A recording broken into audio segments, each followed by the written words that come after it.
Vous informer, c'est notre devoir. Mesdames et messieurs, bonsoir et bienvenue dans ce journal. Le commissaire principal de la police de Matadi a présidé une parade policière au Kamani ce jeudi 12 mai 2017. Des injonctions sévères ont été données aux policiers présents à ce qui concerne les insécurités qui passent en plein dans certains coins de la ville causées par de malfrats communément appelés Banadorko. Daniel Matondo pour plus de détails. L'insécurité grandissante dans la ville de Matadi préoccupe au plus haut point les responsables de la police nationale congolaise de la ville de Matadi. C'est dans ce cadre précis que le commissaire principal de la police ville de Matadi a réuni ces éléments ce jeudi sur le terrain Kamani. Le choix de ces sites a une motivation bien claire. Il s'agit de la présence dans ce coin de la ville d'une bande d'inciviques communément appelée Banadorko qui sème la terreur et la désolation. La police qui est déjà à la traque de ces gangsters pour la plupart mineurs tend à multiplier des stratégies en vue d'obtenir sa disparition totale. Pour le commissaire principal de la police, l'efficacité de service de la police dépend toujours de la collaboration de la population. C'est un problème pour lequel j'ai déjà posé au maire de la ville. Il nous a promis qu'il passera me voir avec le chef de quartier de Kamani de manière à nous offrir un bâtiment. S'il n'y a pas un bâtiment, même un conteneur pouvant abriter un poste fixe de policiers. Parce que nous avions constaté qu'ici au Kamani, il y a une grande population, mais il n'y a pas un poste de police. C'est ce qui est très dangereux. Or, avec la présence des policiers ici au Kamani, cela pouvait diminuer tant soit peu la criminalité ici au Kamani. Notons que le premier citoyen de la ville de Matadi, Jean-Marc Nzedi Lukombo, était sur place accompagné du bourgmestre de la commune de Mvuzi. Sa présence sur place était pour la population un motif d'assurance et d'espoir pour sa sécurité. Je crois qu'il y a eu deux messages. Le premier message, c'est un message de vigilance, d'espoir, de collaboration entre la population et les services de renseignement. Et nous avons profité pour remercier et féliciter les jeunes du Sud, du quartier, disons, Mouzi, c'est au niveau du Sud. Ils ont pris la résolution que nous ne voulons plus voir les Kounouna, les Dorgo dans notre quartier, et les résultats sont là. Nous sommes venus encourager la population, nous sommes venus aussi informer que la police est là. Vous êtes un enfant, vous posez des actes ignobles dès qu'on vous arrête. D'abord, vous serez sévi par la loi et tout parent qui va venir vous délivrer, lui aussi sera mis dans les mêmes sacs. Voilà les grands messages. Autre chose à présent, la nuit du mercredi au jeudi 11 mai 2017, un accident de circulation s'est produit sur la route Lukula-Lemba dans le bas-fleuve. Pas de perte en vies humaines en dehors de fractures et blessures. Venamba qui nous en dit plus dans ce reportage. Suivez. Aucune perte en vie humaine en dehors des blessures, fractures et plusieurs dégâts matériels, tel est le bilan de cet accident de circulation produit il y a peu dans le bas-fleuve. Les passagers de ces gros véhicules de marque Mercedes ont visiblement frôlé la mort, comme ces images l'illustrent. Selon certaines indiscrétions, l'état dans lequel se présente la route serait l'une des causes de l'accident, car nous sommes bel et bien dans un coin éloigné des grandes villes du Congo central, soit sur la route Lukula-Lemba dans le Mayombe. Mais à première vue, on pourrait affirmer que les véhicules étaient surchargés suite à la diversité de la marchandise qu'ils transportaient. Or, cela n'est pas le cas. C'est la route qui a posé problème. Les rescapés glorifient le Seigneur. Place zange mai toye kokweya amususu babukani amususu bazuba shock mumuntu moko akufa kiri azate bazobenda bisuko benda na se ya biloko 1er avril toya kololela oncle na biso ya libota na kansi na kati ya groupe toza 6 personnes.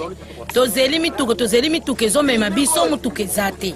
Soit mutuka famille promette biso ke bozela to bimisa bino tour par tour. Ya liboso ekei ememi batute. Tika to s'incliner biso nyonso na camion moko. Sok tozwaka ku to kufaka. Libota mobimbelinga kekende ya 6 personnes. Mama mine bana mibale. Menzambe o asalelaka biso. Amoni sinkembo na ye pa na biso po totambeli lokola baveugle te toza kokumisa ye toza kopambola ekobanda na mboka kende ngolongolaki biso Kinshasa nempe ozolongola biso na mboka tikini tokozonga na bandako na biso ntango bayoki kisumbula oyo vraiment elekela mutu nyonso mais eloko topamboli nzambe wana azwa monene na ye apambolama azwa lokumu na maloba na ngai. Les usagers de la route Lukula-Lemba ne demandent qu'une seule chose, la réhabilitation de la route. À Boma, plusieurs quartiers dans la commune de Kalamou sont privés de l'électricité depuis mercredi 10 mai 2017. La cause, c'est l'autocombustion qu'a connu leur cabine électrique déjà surchargée selon quelques experts. Plus de détails dans ce reportage.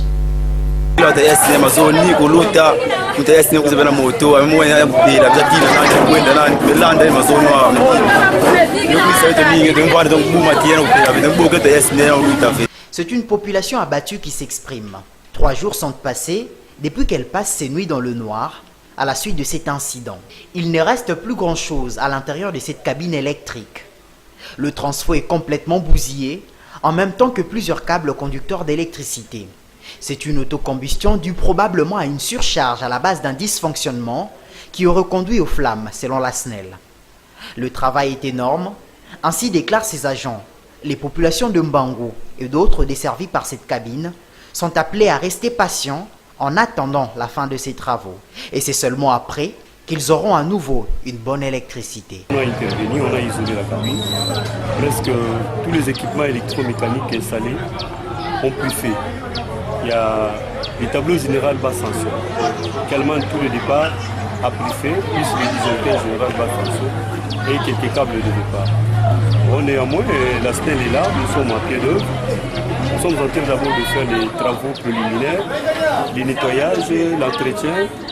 Et au finish, la SNEL, tant mieux que mal, va se débrouiller pour acquérir d'autres matériels de remplacement et commencer à remplacer mollo, jusqu'à donner du courant à nos clients basse tension du quartier Kondo, anciens combattants, et Issia et autres quartiers desservis par la cabine Bango, la police. Mais je demanderai seulement à la population qui sont desservis par cette cabine d'avoir une certaine patience, de patienter.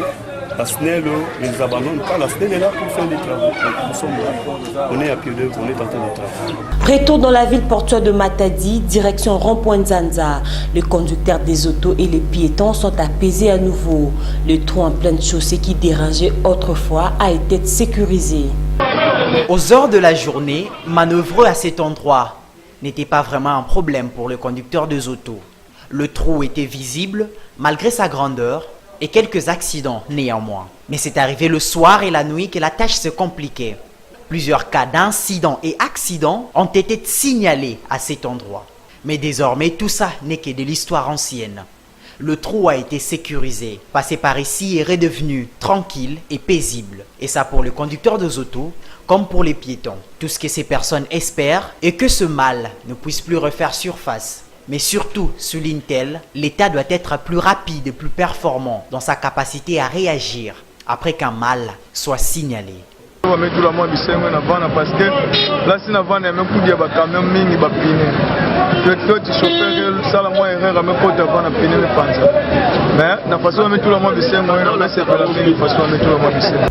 Certains conducteurs auto continuent à faire la sourde oreille malgré l'interdiction par les autorités d'abandonner les engins en mauvais état sur les grandes artères. Sur la route Kalankala dans la commune de Matadi, la route s'est rétrécie suite à ces comportements inciviques qui pourraient être à l'origine des accidents. Daniel Matondo nous en dit plus dans ce reportage. L'ampleur du phénomène abandon de véhicules sur la chaussée reste loin de disparaître. Sur la route Kalankala dans la commune de Matadi, c'est encore pire qu'ailleurs.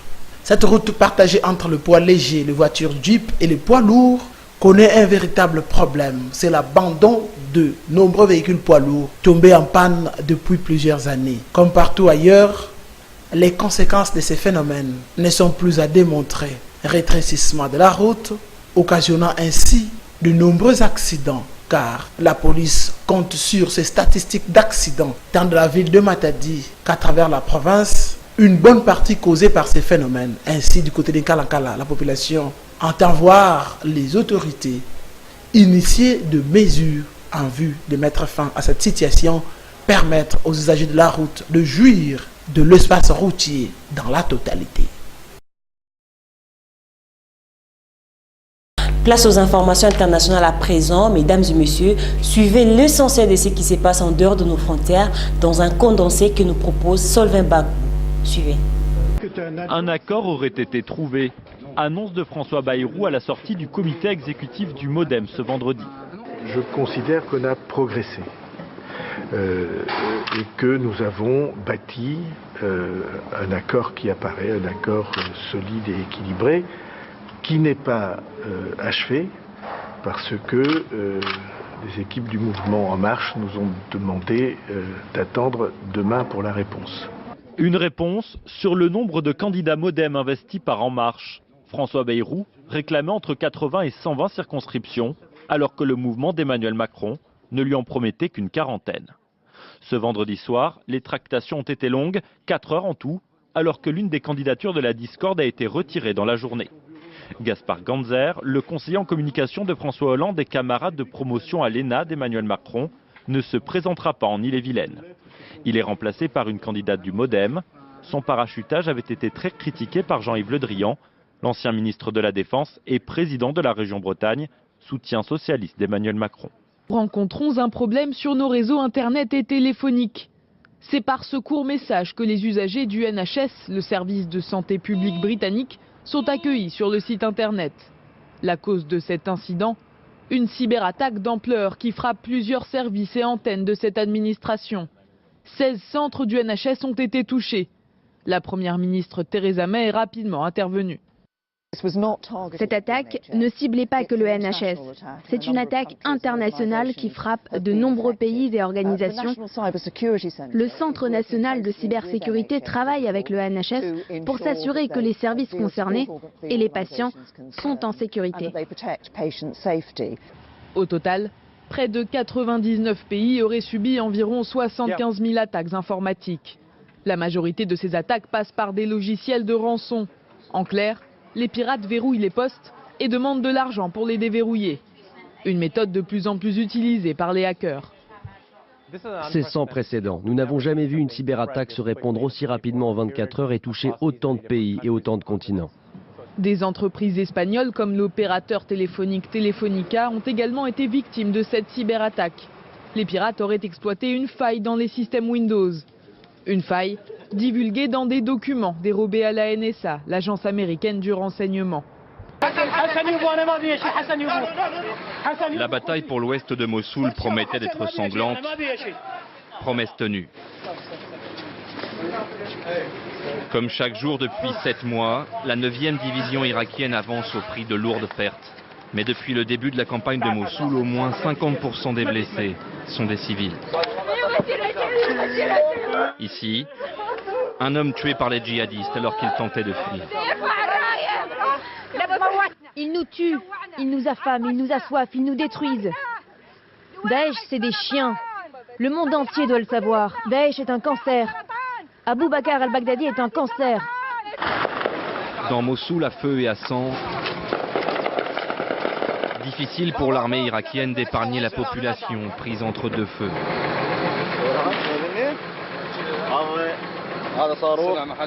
C'est un lance-roquette artisanal. Avec ça, ils attaquent nos chars. En retrait du front, ces militaires américains montrent leur visage pour la première fois. Accusés de provoquer eux aussi des pertes civiles, les officiers souhaitent clarifier la situation. Avant chaque frappe, nous évaluons les probabilités et utilisons tous les moyens à notre disposition pour limiter et éliminer les pertes civiles. Cette guerre est aussi une guerre de communication. Chaque civil tué affaiblit la coalition. Nos commandants ont pu, grâce à nos moyens d'observation, observer les djihadistes, rassembler les civils et les pousser dans des bâtiments afin de les utiliser comme des boucliers humains. Les boucliers humains de Daesh, une réalité également bien connue du contingent français. Ces militaires venus de Bretagne participent à la bataille de Mossoul. Ils utilisent le canon César, un système d'armes ultramoderne, connu pour sa précision. De jour comme de nuit, guidés par les forces spéciales et le renseignement aérien, les Français aident l'infanterie irakienne, mais pas à n'importe quel prix.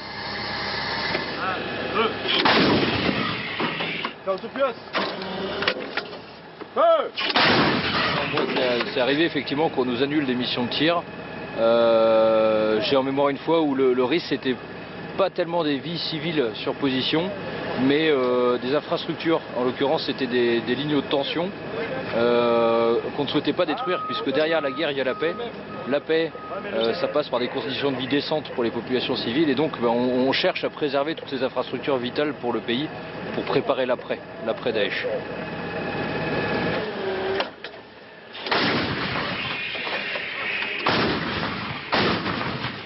L'après-Daesh n'est pas pour demain. Ce soir, le ciel de Mossoul s'illumine des obus éclairants de la coalition, sans qui la victoire serait probablement impossible. C'est la fin de cette édition du journal, mesdames et messieurs. Merci de l'avoir suivi et merci à toute l'équipe rédactionnelle et technique de la Santé Radio-Télévision. Quant à moi, je vous dis au revoir et bonne suite de programme sur ça.